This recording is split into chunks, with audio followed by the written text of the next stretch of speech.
Good morning, everyone. Welcome to the Friday, September 4th edition of the MMAOB Daily Podcast. I'm your host, as always, Adam Martin, and I'll be riding solo today, breaking down the latest in the world of mixed martial arts for you. So there's actually quite a bit to talk about today, guys. There was a lot of news that happened during this week. Last podcast I did was on Tuesday with Cole, so definitely check that out, by the way, if you missed it. We broke down the entire UFC on ESPN Plus 34 Overeem versus Sakai card. And there are some adjustments to that card that I'll talk about in a second here, but definitely check out Tuesday's episode of the podcast if you haven't already. But like I said, today's going to be a pretty busy episode, actually. Quite a few fight announcements, lots of news. And like I said, there were some changes to this Saturday's card. So I might as well jump right into it right now. I'll start with tomorrow night's card. So like I said, there's some changes, and I don't think this should surprise anyone at this point. It feels like every card is at least going to have one or two fights that fall off or are switched at the last second, and this card was not immune to that at all. So two fights were affected by this. At least one definitely was affected. One is kind of up in the air right now, but the fight that was canceled, a women's bantamweight bout between Rosa and Sijara Eubanks, that fight has been scratched. Rosa was taken to hospital. I believe she had a tough weight cut, so that fight's not going to happen. Thankfully, the UFC was actually able to rebook Eubanks very fast. She'll be taking on Julia Avila next weekend. So that's really nice they were able to book her. And that fight against Avila should be really good. Julia Avila was supposed to fight Nico Montano. She has COVID-19, so that fight has been canceled as well. So there's always fights changing at the last second, but thankfully they were able to get Sarge a fight. It's just too bad because I really liked Karol Rosa in this fight, guys. I thought that earlier in the week she was minus 130 when we did the podcast. That was a steal, and right now she's minus 145, but again, the fight got canceled. So it's too bad because I think that people don't realize how good this girl really is, and I think she would have won that fight. The other fight that's been affected, and it hasn't been officially scratched yet, but it's kind of up in the air at this point. We'll probably find out in a little bit. The weigh-ins are supposed to happen in a couple hours. Brian Kelleher against Kevin Natividad. That fight is up in the air right now. Multiple reports reporting that Natividad has had potentially a false positive for COVID-19, but they're doing additional testing to make sure it's not an actual positive test. So if it is, obviously that fight's going to be scratched. According to Brian Kelleher, the UFC's already got a replacement opponent for him. He's already accepted it. So I don't know who that's going to be. It's going to be someone who's taking the fight on like 1 or 2 days notice, though. So probably a local Vegas guy, if I had to guess. No idea who it would be. The fight, I guess, would take place at 145 as well. It's too bad, though, if this fight doesn't happen, because I do like Natividad in this matchup, as I talked about on Tuesday's podcast. I'd like Kelleher a lot, too, but I think that it could be value on this guy, plus 190. But again, if he's sick with COVID-19, the fight can't happen. Honestly, it'd probably be better, if anything, because guys that have had COVID-19 have not been performing that well outside the octagon for the most part. A lot of them have been losing their fights. So if this guy is sick, hopefully he feels better soon and they can get this fight maybe rebooked or they give him someone else. But, for Brian Kelleher, I see him on Twitter right now, and he responded to Mike Heck's tweet about the fight potentially being canceled. And he basically said, I've accepted another opponent. And he just said, I don't want to get sick. How do I know it's a false positive? He doesn't actually have it. So we'll see what happens. But, if I'm Brian Kelleher, I don't blame him at all if he doesn't want to take this fight against the guy who potentially could get him sick. No one would want to put themselves at risk like that. So we'll probably find out in a couple hours if this fight's going to happen or not, but we'll see what happens. All right, so let's go to Contender Series. So that took place on Tuesday. Let's talk about that card. Overall, I think it was a pretty good card. My picks actually were pretty good for the card. I think it went 4-1, so pretty solid overall. It was definitely a fun fight at night of fights, guys. It was. I think overall it was one of the better cards they've had this season. There were some really quality fights on this card. So let's start with the first fight. It had Tucker Lutz against Chase Gibson. Lutz wins a decision. He didn't get a contract. Dana White can't give a contract to everyone. I mean, this guy could be in the UFC. I do think he's close to being in the UFC, but he didn't really have that performance that kind of opened eyes. He didn't get a finish, and he wasn't really going for the finish late, which is something Dana White loves to see. So I'm not surprised they didn't sign him to a contract just yet. However, I do think this guy's pretty good, and I think eventually he might get in the UFC. So this is a guy that should keep his phone on because there's lots of short notice fights coming up, lots of opportunities, guys getting sick, guys getting hurt, guys getting sick from COVID-19. He could definitely be a guy that jumps in to a fight. So didn't get signed tonight on Tuesday night, but I think it's a guy that in Lutz that could be signed in the future. Next up, William Knight defeats Cody Garbrandt via first round TKO. I'm surprised he was the underdog. Didn't really make sense to me. Brundage, not much experience, only I think 4 fights heading into this contest. He did look good early on. He got the takedown and was basically in back mount, had William Knight flattened completely out. It was really weird how Herb Dean was saying he was going to stand these guys up. I mean, the guy had him in full back mount. He had his hooks in. He had the guy belly down, and he was raining down punches. And then Herb Dean's like, "You got to work. We'll stand you up." Really weird. I mean, Herb Dean is a good ref, but come on. I mean, even he knows that's a dominant position. You can't stand it up from. Eventually William Knight was able to kind of reverse the position, get up, and then he was able to actually finish Brundage with elbows against the fence, like those Travis Brown type of elbows against the cage. Nasty knockout. Great performance by Knight.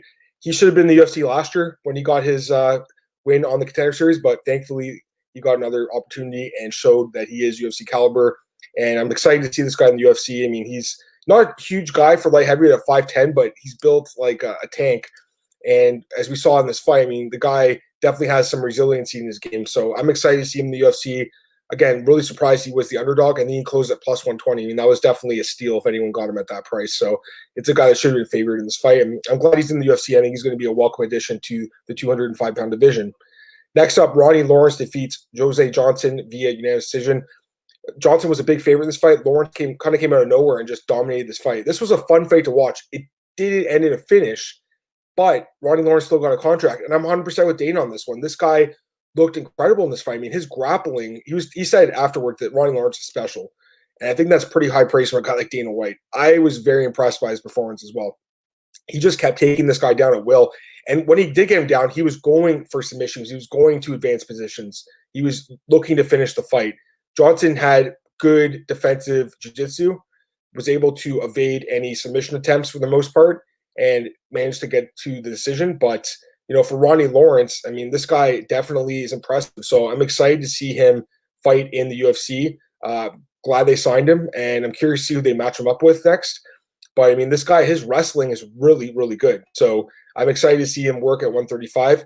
I can only imagine him fighting a guy like Merab Dvalishvili at some point. Not now, obviously. Merab's up there in the rankings, but at some point that would be a fun fight. This guy has excellent grappling. So I was very impressed by his performance. Didn't get the finish, but I'm actually okay with him getting a contract. I think Dana White made the right call here. Next up, and this was definitely fight of the night, Jimmy Flick defeats Nate Smith via third-round submission with an arm triangle choke. This was an amazing fight. Seriously, so much fun to watch. I had a feeling it'd be a good fight. Jimmy Flick's a very exciting fighter, always going for the finish. Nate Smith, a really good prospect. Obviously lost his fight, but he'll be back. And I think Dana White even said they're going to invite this guy back at some point. So even in a loss, I think his stock kind of went up. This was a really good fight. I mean, somehow he almost managed to go the distance despite all these numerous submission attempts from Jimmy Flick. But obviously Flick was the story of the fight. Man, this guy's fun to watch. And flyweight needs guys like this. A guy like this that can go for a finish at any point the fight's on the ground. That's fun to watch. Overall in his career, 15-5 now, 29 years old, 3 straight wins. And almost all of his wins are actually, I think all of his wins, except for his first fight. His first fight was at Bellator 20 in 2010. That's crazy. And it's the first fight card he was on, you look at some of the names on that card, Alexander Slomenko, Brian Baker, couple guys that used to be in Bellator that were kind of like big guys for them. Even some former UFC guys like Brian Melanson. That's crazy. So that's a long time ago, man. I think that was Bellator's first or second season, and he was part of that. So this guy's been grinding for 10 years to get here, and after a performance like this, I mean, he had to be signed. So I'm excited to see this guy in the UFC. You look at his resume; he's been knocked out a few times, so he's definitely a guy that could lose. But I think that his grappling is just so exciting to watch. It's obviously a good signing by the UFC here. 125 needs this. I was talking to Cole, my podcast co-host, and he said, what about a fight between Tim Elliott and Jimmy Flick? And I was like, whoa, that would be a fun fight to watch. So I'd love to see that fight. I think it'd be a really good one at some point in the future. But either way, I'm excited to see this guy in the UFC. I think it was a great signing. And finally, the main event of the evening, Melsik Bagdasaryan defeats Dennis Buzukja via unanimous decision. A pretty competitive fight. Melsik, the second round, he definitely was tired out, but somehow got a second win in the third round, and Buzukja got really tired, and he was able to get the decision here. Pretty good fight. I mean, he didn't get a contract, but I believe he was invited back for another episode of Contender Series later this year. So Dana White definitely has this guy on his radar. Obviously, he's an Edmund Taverdian product, so he's got the coach that the UFC is very familiar with there, and obviously Ronda Rousey's connected to this guy as well. So I think he will be in the UFC eventually, but I think they were right to pass on for now because to me, there were some holes in this guy's game, especially in his cardio and some other holes in the striking defense and stuff like that. But offensively, definitely an exciting guy to watch. He's got good striking, and it was a fun fight to watch. And Bazooka, he's also a pretty tough kid. He'll probably be back again at some point in the future. So overall, I mean, it was a really fun night of fights. I enjoyed watching these fights a lot. This was the 5th week of the season, the 4th season of Contender Series. And overall, I think it's been a really good season of fights. I love the Tuesday Night Contender Series, guys. It's a lot of fun. Right now, I'm looking at the upcoming schedule. There's at least 2 more cards. I think they said they're going to do 10 cards, but Dana White also said that they're going to go back to fight to Contender Series in, I think he said November. So they're going to be doing another season. I'm not sure if that's a continuation of this season or if that's a completely other season, but he definitely mentioned that. And we'll see what happens as far as who they sign and bring on. But I'm excited to see more fighters on Contender Series earn their way into the UFC. Love the show. It's a fun show to watch, and the fights have been great. All right, so let's get to some news here. And I already got a comment from Kenshiro about the news, but I'm going to start with it. This was my headline of the day. I just wanted to get some of the other stuff out of the way. But let's start with this, guys. Brock Lesnar. So I talked a little bit about it on Tuesday. At that point, it was just kind of rumored. He was just rumored to be a free agent. Now it's confirmed he's a free agent. And all week, the talk of the town's been, is Brock Lesnar coming back to the UFC? And Dana White, he talked about it at the post-fight press conference after Contender Series on Tuesday night, and he said he's interested. He wants to book the fight against Jon Jones. Dana White likes that fight. He said if both these guys want it, we'll book it. Jon Jones has been calling out Brock Lesnar on Twitter this week. It seems like a fight that the fans want to see as well. I personally would like to see this fight. I think it'd be a fun fight. Listen, if Jones is moving to heavyweight, it's only for big fights. He's not going to fight someone like Augusto Sakai or whatever. He's only going to fight top 5 guys, elite guys, big name guys. I still think there's a chance he can get that title shot, but Dana White also said at the press conference, he said, Francis Ngannou is getting the title shot. He's been grinding for 2 years. He deserves it. We're giving it to him. So it looks like it's going to be Francis versus Stipe 2 next. Stipe doesn't seem to be too interested in the fight, considering he dominated the first fight, but the UFC wants to do this fight. It is the right thing to do. Francis deserves it. He's won 4 straight fights by knockout. He's looked amazing. He deserves a title shot. Jones, again, he's the biggest name probably in the sport other than Conor, so he could still waltz in there and get it. But now that Brock is an option, Dana White said this is a good introduction for heavyweight, and I agree with that. Brock's a huge dude. He's an experienced guy. He's a former UFC heavyweight champion. He's a guy that is one of the biggest stars ever in the sport. I think Jones versus Brock, that's an insane pay-per-view. Like that could be a record-breaking pay-per-view for the UFC. I really believe that. It'd be a massive fight. So yes, Brock hasn't fought in 4 years. His last fight was against Mark Hunt. He won the fight by decision, but overturned to a no contest due to PED use. He's not in the USADA testing pool right now. He'll have to pass that. Who knows if he can even pass it at this point? Honestly, I mean, you look at all the jokes online. People are not convinced Brock Lesnar is going to be able to pass his USADA drug test. But if he can, and he does want to come back to the UFC, this Jones fight is a no-brainer, man. It really is. This is a massive, massive fight for the UFC if they can do it. So I think there's a good chance of it. Obviously, Brock's 43. Jones is only 33, so it's like a 10-year age gap in Jones' favor. Jones is a guy who's essentially undefeated in his career. Brock's shown holes in his game and it kind of like taking shots. We saw in the Kane fight at one point, and also the Overeem fight, although he was sick with diverticulitis at that point, got kicked in the body and finished. But those are big fights at the UFC. So yeah, I mean, Brock, yeah, of course he hasn't fought in forever. And he hasn't won a fight technically in like, I think 10 years. So it's been a long time since Brock's won a fight. His last win, I believe, was Shane Carwin, which is insane. 2010, UFC 116. That's his last win, other than Mark Hunt, which some people, will say it's still a win. But I mean, he did test positive for banned substances, so they overturned it. Anyways, I'm excited about it, man. Seriously, I think this is really good for the sport. As someone who relies on big names and news to make a living, this is huge for us. So I'm excited about this. When the news came up, Brock was potentially going to come back to the UFC this week, I was excited about it. And, throughout the week, it's just getting better and better. Jon Jones wants Brock Lesnar. I would watch that fight, guys. Who would say no to that fight? That's a huge fight. So Dana White definitely wants it as well. The other guy that potentially could fight Jon Jones, Alistair Overeem. This is the other fight. Alistair Overeem came out and he was asked about Jones, and he says he's interested. They've trained together. They used to be training partners at Jackson Wink. And this would be a fun fight. I mean, this would be a really good matchup for Jon Jones, too. Like, both of these guys, Lesnar and Overeem, they're really good tests because they're huge dudes. It would allow us to kind of see where Jones stacks up physically at heavyweight. And also, they're guys that can be beaten, but they can also win, too. So, yes, they'd be underdogs against Jon Jones, and the odds actually did open for Lesnar versus Jones, and Lesnar's a big underdog in that fight. Having said that, Lesnar's a big dude. He does have KO power, so who knows? I mean, Jon Jones would be favored. He'd be a big favorite in that fight, but it'd be interesting. Same with the Overeem fight. I think Jones would be favored there too, but, Overeem, he's a dangerous guy. I think it'd be a fun fight, guys. So I'm excited either way. Whoever they give Brock Lesnar, if he does return, I hope he does return. It's all about big names and big fights. That's what we all want here. We want to see the best possible fight, the biggest possible names. And again, Francis is going to fight Stipe next. Jones is going to have to stay busy. Brock's the perfect guy, or Overeem. Both those guys are, in my opinion, really good fights for Jon Jones at heavyweight in his debut. We'll see what happens. I find out in the next coming couple of weeks or months. I'm assuming. I mean, they can't keep Jones on the shelf forever. He has not fought since February. I know they want to keep him they want to kind of wait for the fans to come back. I'm guessing. Same with Conor. But at some point, you gotta get these guys booked for fights. Jones is gonna fight again soon, and hopefully maybe in January he could fight whoever, Lesnar or someone. I think that's kind of what they're targeting, January-ish. So we'll see what happens. Just looking at Kenshiro's comments, it doesn't look like he thinks that Lesnar's going to have a chance against Jones. I mean, again, you look at the odds. They did open this week, and I'm just checking them again right now. Jon Jones minus 350, Brock's plus 265. Those are the opening odds. Hasn't really moved much. People aren't betting on it yet, obviously. The other fight that odds open for it, Brock Lesnar against Fedor. Brock minus 135, Fedor plus 105. I mean, we can't count that fight out either. That fight could happen. We could see Brock versus Fedor in Bellator. But at this point, if the UFC wants Brock, they'll get Brock. They have more money than Bellator. I know Bellator is backed by a big company, but they've been bleeding money for years.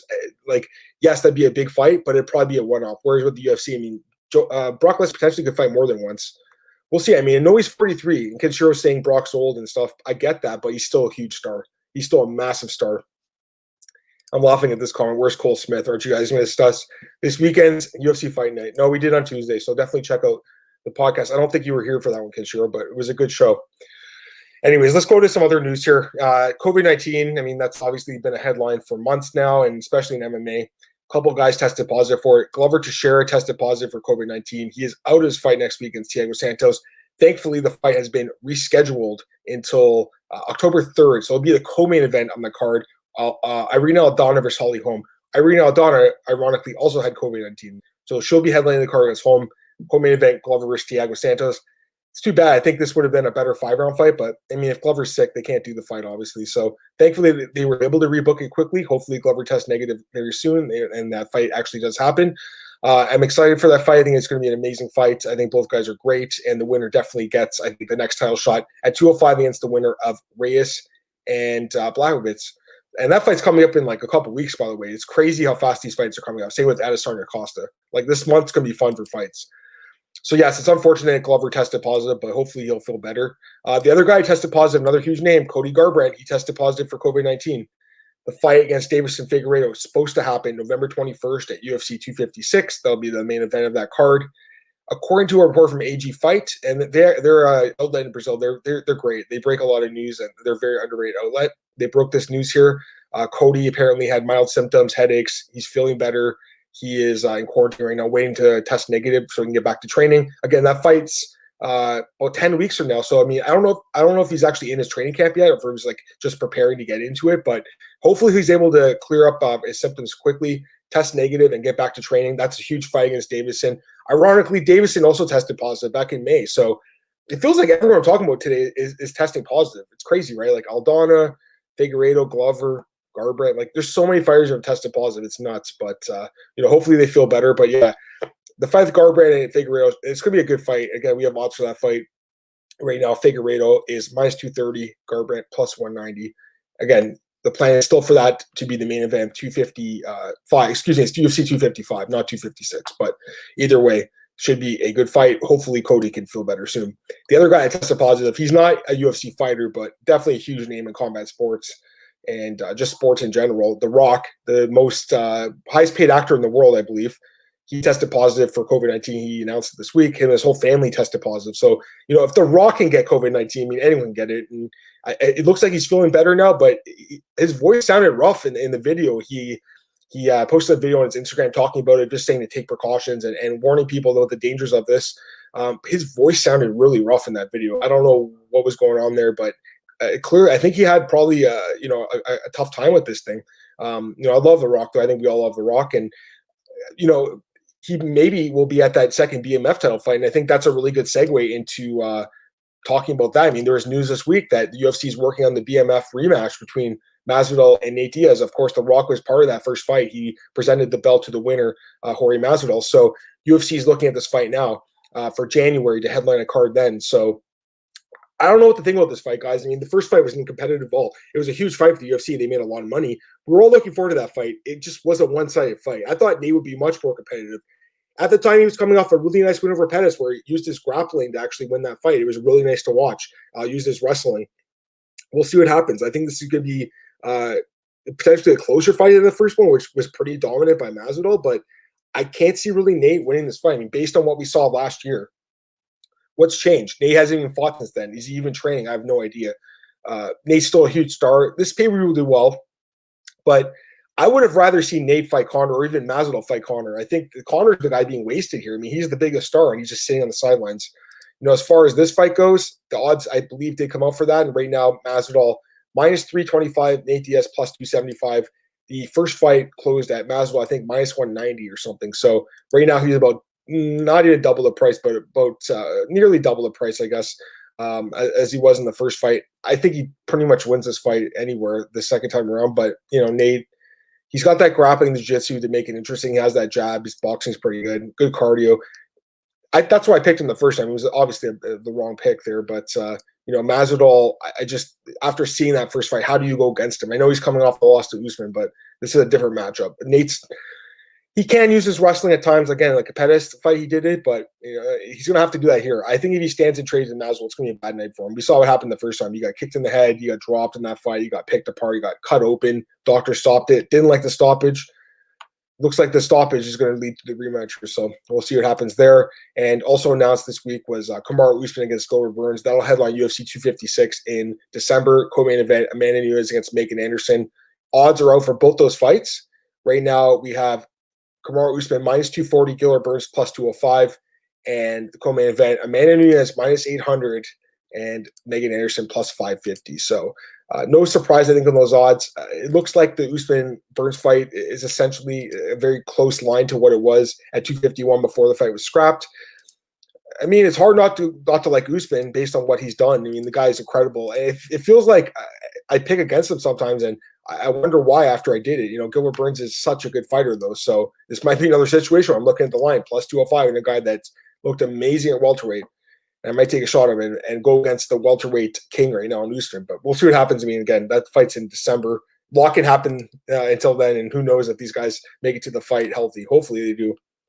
But, the other fight, Nunes-Anderson, I mean, come on. That fight's a joke. Are you kidding me? I understand division is it's weak, it's shallow, but I don't think anyone's giving Megan Anderson a chance.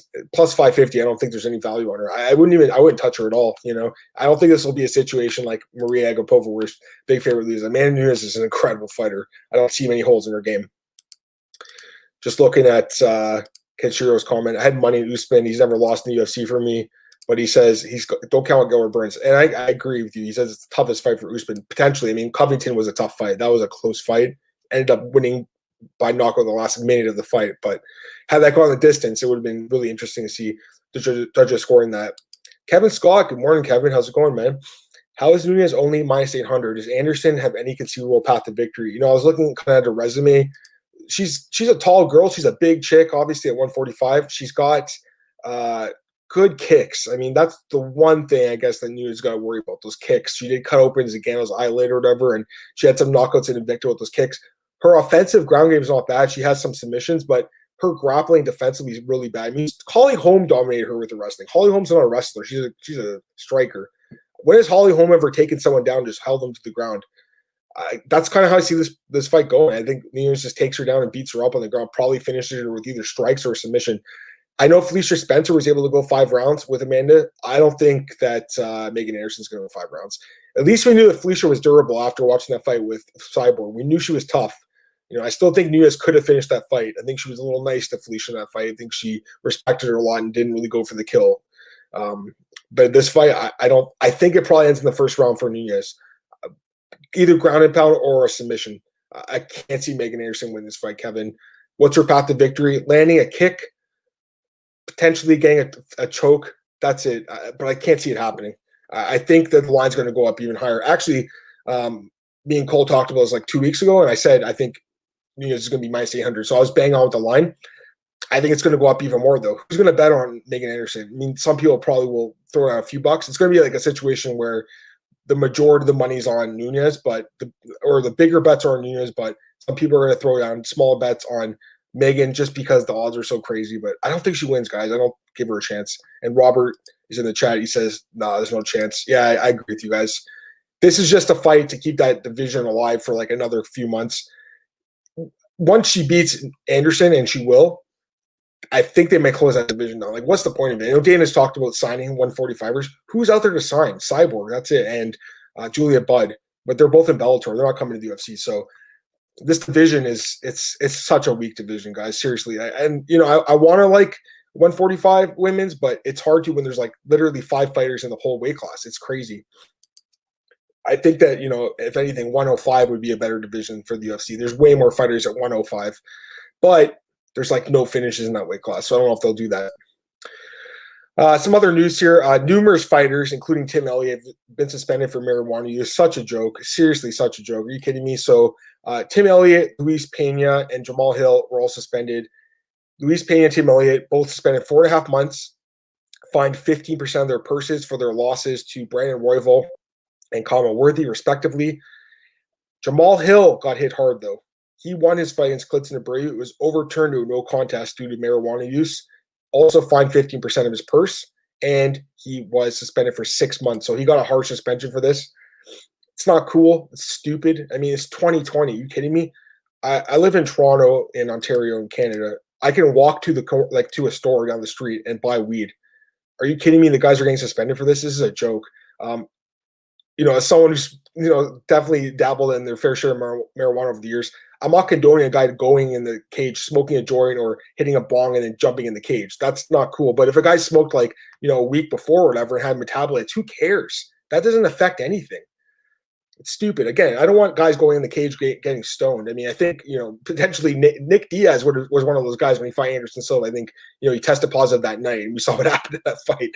You don't really want that to happen, but, I don't think it's a performance-enhancing drug whatsoever. I remember when Nick tested positive against Gomi years ago. I think it was 2007 or 2008, something like that, back in Pride. The commissioner at the time, I can't remember who it was, Keith Kaiser, I think, way back in the day. I remember he said that they had the hearing, and I was so angry at the time. I was in my early 20s, and I remember reading used marijuana and you getting an unfair advantage because you were able to absorb strikes better and not feel the damage. That's not really what it does, especially for guys like Pena and Elliott, who I'm pretty sure smoke a lot of weed. This just makes them normal, keeps them even keel. It's not getting them stoned where they're not feeling punishment. It's a recovery medicine for sure, but I don't think it's a kind of thing that is really performance enhancing. If it's a pie eating contest or a pizza eating contest or ice cream eating contest, yeah, then it's performance enhancing. If you're at the McDonald's drive-thru and whoever smokes the most and eats the most McDonald's, that person, yeah, if they're smoking weed, they're getting an enhanced performance at McDonald's drive-thru. But in the octagon, I don't think so, man. Sorry. Again, I'm Canadian. It's legal here. It's something that a lot of people do. It's not a big deal. The States is a much different country. I get that, and a little bit more conservative. But it's legal everywhere now. So many states it's legal, and I don't know what to say. Let's see here. Kenshiro says, I'd give Megan a chance if her wrestling got a lot better on the feet. Megan's precise striker. Like I said, she's got good kicks, and she's tall, she's long. So she does have some qualities that you can like, but the wrestling's terrible, man. We saw it with Holly Holm. She got taken down at will. You think she's really learned how to defend a takedown a year and a half later or whatever it is? I don't think so. I think she's going to be taken down at will here and beat up and finish with either a rear naked choke or ground and pound. That's kind of how I'm seeing the fight going. First round, I would guess. Take a question for Robert. Will Leon Edwards fight Wonderboy or wait longer? This is a great question, Robert. Glad you asked it. So Leon Edwards is in such a tough spot right now. I feel bad for this dude. First off, he hasn't fought in a year. So his last fight was against Rafael Dos Anjos. Actually, it was more than a year ago. It was 14 months ago now. He was supposed to fight Tyron Woodley. The fight got canceled due to COVID-19. That's not his fault. It sucks that happened. Having said that, he's got to fight soon.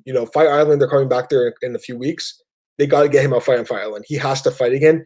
Wonderboy is the only guy available right now. You look at the rankings, he's literally the only guy in the top 10 that Edwards hasn't fought yet that is available. Because you look at the top 10, and we already know Usman's fighting Burns, Covington's fighting Woodley, and the other fight would be Masvidal against Nate Diaz. So it leaves Leon Edwards without an opponent. He's number 3 in the world right now. He's actually ranked above Masvidal, surprisingly. Stephen Thompson, number 6, the only other guy. And Damian Maia, number 7, I guess. Chiesa, number 8. Those guys are also available, but Damian Maia is on the last legs of his career. He should only be fighting like these legacy fights. Chiesa would be an interesting fight, but I feel like Leon deserves a bigger name than Michael Chiesa. So, I think Leon Edwards against Thompson's a great fight. I think it makes a lot of sense. Thompson's got to get a fight too. So, yes, Robert, I do think that will probably be the fight. I agree with you. It's a fight I've been thinking about the last few days just because the division is pretty much chock full right now. I think it'd be a great main event for a Fight Night card on Fight Island in October or November. It'd be a fun fight to watch for the fans. So hopefully they can book it. Love Wonderboy. Love Edwards. If Edwards beats Wonderboy, that's a huge win for me. Wonderboy is a really, really tough fighter to beat. You look at his career. Woodley beat him, and I know Matt Brown beat him early in his career, but Woodley beat him, and then Darren Till, but that was controversial. Overall, the guy's extremely tough, and he's really good. Leon Edwards is great too. 8 straight wins for Leon Edwards. You can't forget that. But he hasn't fought in a year and a half, guys, and his best win's RDA. Looking back, no, it's RDA, the kind of win that gets your title shot. And I know there's a lot of British MMA fans. I love these guys. They're very passionate about their fighters. I get it. He doesn't deserve a title shot, guys. Sorry, he doesn't. Gilbert Burns is the right guy. He's getting the shot. It's unfortunate they weren't able to book Edwards versus Masvidal. I think that would have made a lot more sense. Or even Edwards versus Covington. I'm okay with Covington versus Woodley, though. I know it's a grudge match, so it's cool. I just feel bad for Edwards, man. Woodley's fought twice since that fight got scratched against Burns and now Covington, whereas Edwards is still on the sidelines. I'm not sure who his manager is. They got to get this guy a fight. He can't just sit in the silence waiting for a title shot. It's such a bad idea to do that in the sport. And again, he had bad luck with the COVID thing, wiping out the Woodley fight. They got to get Leon Edwards a fight. Kenshiro asked, politics kills men's lives. That being said, who are you voting for, Adam, Trump or Biden? Justin Trudeau. That's who I'm voting for, man. My boy Justin Trudeau, the guy who made weed legalized in Canada. That's my guy. Kevin Sky's Canadian. That's right, man. And Kenshiro says, who are you going to pick? I honestly have no idea. I do follow some stuff, that I see on Twitter, but I'll be honest, guys, I think, people get really stressed out over politics. And it's easy to, but for me personally, I try to live a life that is kind of stress-free. And I studied some political science in university years ago, and it was interesting at the time. At this point in my life, it's something that doesn't interest me that much. I'm just way more focused on myself and just sports. I love sports. I know that there's definitely a connection between sports and politics, but I try to leave the politics side out of it. Gabriel Killian. Hey, what's up, Gabe? Who did Burns beat? Oh, look, Gabe's picture with Alexa Grasso. That's his girl right there. Who did Burns beat? Over the Hill Fighters and Woodley and Maia. It's true, but who did Leon Edwards beat? Rafael Dos Anjos? I mean, you talk about Over the Hill. I love Rafael. He's fighting Islam Makhachev, by the way. It's a crazy fight at 155. But, who else would get the title shot then, Gabe? I mean, Burns deserves it, right? I'm with you, though. I mean, Woodley and Maia definitely tail end of their careers for sure. But who else would get it? I mean, at the time, Woodley, I think, was actually ranked number 1. That's why he's getting the shot, because he jumped to number 1. Edwards, again, 8 wins in a row. That's something to be said for that, but his best win's RDA. I don't think it gets you a title shot. A couple other pieces of news here. Oh, sorry. Actually, getting back to the Elliott thing. So I mentioned those 3 guys that got suspended for marijuana, which I think, again, is a joke. But there's a few other guys that were suspended for other stuff. Deron Wynn was suspended 9 months and fined $1,800 for amphetamines during his loss to Gerald Meerschaert earlier this year at UFC 248. So he was suspended 9 months. Amphetamines are PEDs, so no surprise there. He was suspended. I feel like that's lenient, if anything, 9 months. But it looks like they're giving guys nine months for their first time offenses, and then 2 years for second time, from what I'm seeing. So Deron Wayne is a decent fighter. I mean, but 9 months suspension, he might get released from the UFC. I don't know if they'll keep him on the roster. A couple other guys were also suspended. George Gonzalez, he didn't make his debut yet. He was supposed to fight against this guy, Kenneth Berganoso Ike Villanueva, a few weeks ago. He tested positive for steroids. So he hasn't made his debut yet. That guy's he's getting cut. I mean, why would they keep him on the roster? He hasn't even fought yet. He's already tested positive for steroids. So he's done. George Gonzalez. And the other guy's Ty Flores. He fought Dustin Jacoby on Contender Series. He was able to go the distance with this guy, but he also tested positive for Turinabol, which is what Jon Jones had in the system a few years ago, which led to the fight with DC being overturned and then the fight with Gustafsson being moved from Vegas to LA at the last second. So that guy is probably going to get suspended for a while. And there's a few other provisional suspensions for guys. So it's unfortunate, but you can't cheat. And a lot of these guys, they were on the regional scene and there's no drug testing for the most part. So they were cheating. They go to the UFC, they get caught by USADA or the Nevada and they're in trouble. So yeah, I mean, a guy like George Gonzalez never debuted, already tested positive. Why would the UFC keep on the roster? They're cutting that guy. And then the other guy, Ty Flores, never even made it past Contender Series, so he won't be back either. Gabriel says, Edwards should get Masvidal, not title. I agree with that, Gabe. I mean, I don't see why they had to do Nate Diaz Masvidal too. I do think they could have just did Conor versus Nate 3, and that's a more intriguing fight. At least they're 1-1, and the fights were competitive. First fight, Nate won the fight by submission, second round. Second fight, majority decision. 2 competitive fights. I think the third fight would be really competitive. I can't see Nate getting past Masvidal in the rematch. Like, what's changed? Nothing. If anything, Masvidal's a better fighter now than he was. I know it's a big fight, I guess, money wise, but I just think they could have did Conor and Nate, and then they could have did Masvidal Edwards for a number of contender spot potentially. So we'll see what happens. But yeah, I mean, Gabe, you look at the rankings, man. I mean, Stephen Thompson, as Robert said, is pretty much the only guy that makes sense at this point. The other guy here that was in the news in the last week or so, Ray Borg. So he retired last week, and now he's unretired a week later. He said he's been going through depression, and he kind of like overreacted to it. And, I definitely feel bad for this dude because he's had a tough time. I mean, we all know his son is really sick. That's stressful. That's taking his focus away from his career. And at the time, I mean, before his son was born, Ray Borg was really a strong fighter. I know he did pull out of a lot of fights before with weight issues and stuff, but ever since his son was born and he's had to deal with that, I don't think his focus has been 100% on the cage, which is unfortunate because he is a really talented young man.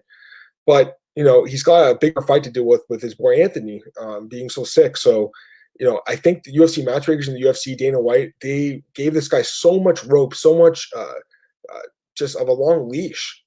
And eventually they were just like, we have to cut our losses with him. He doesn't make it to the fight. They have to cut him. So it's unfortunate. I really like Ray Borg.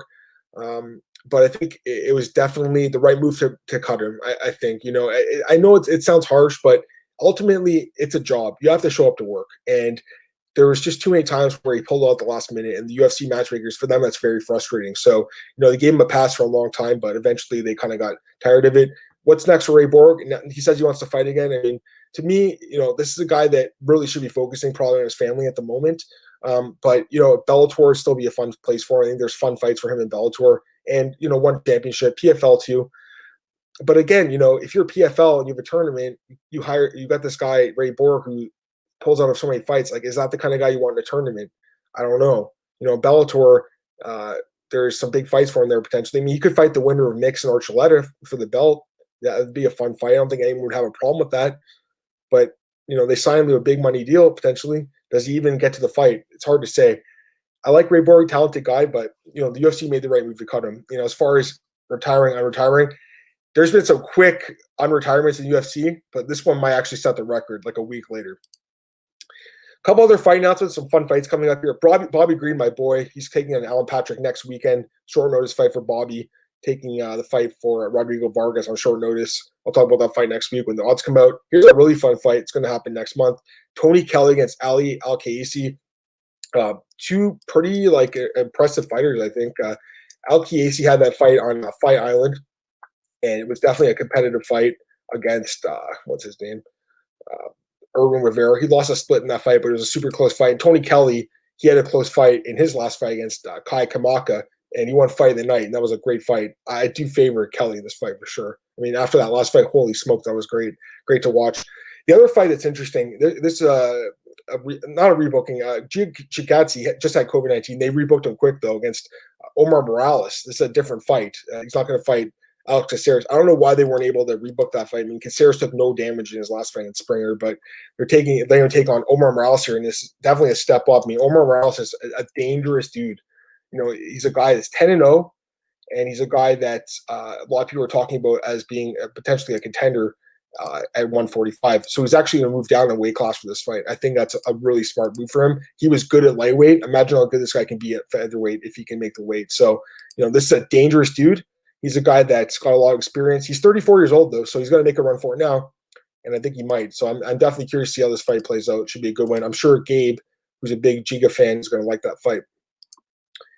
Kenshiro talks about Ray Borg there, and he says he's under a lot of stress. No doubt about it, man. I mean, your kid is sick like all the time. It's definitely going to be stressful. So I feel bad for the guy, but, you know, hopefully he can get his demons figured out, you know, as far as the weight cutting goes. I mean, that's another problem, right? Like, that's the biggest problem with the Ray Borg. I think they were okay with him pulling out if his son was not feeling well, but when he missed weight, that's the thing that really, really upsets the matchmakers.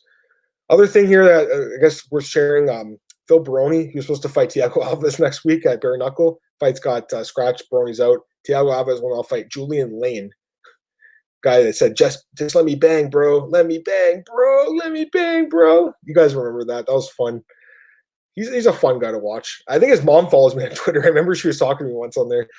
But, yeah, Julian Lane against Alves. I mean, Alves is going to be, I think, big favorite in that fight. Just if it's just striking, I mean, Alves, his strikes are nasty. The other fight in that card, it's a big fight. Hector Lombard against Kendall Grove. So don't talk about bare knuckle a lot in the podcast because it's not MMA, but it's definitely worth mentioning because these guys were in the UFC for a long time. Anyways, I think that's going to be it for today, guys. I'm just going to take a quick look and see if there's anything else I wanted to touch on, but I think that's going to be it.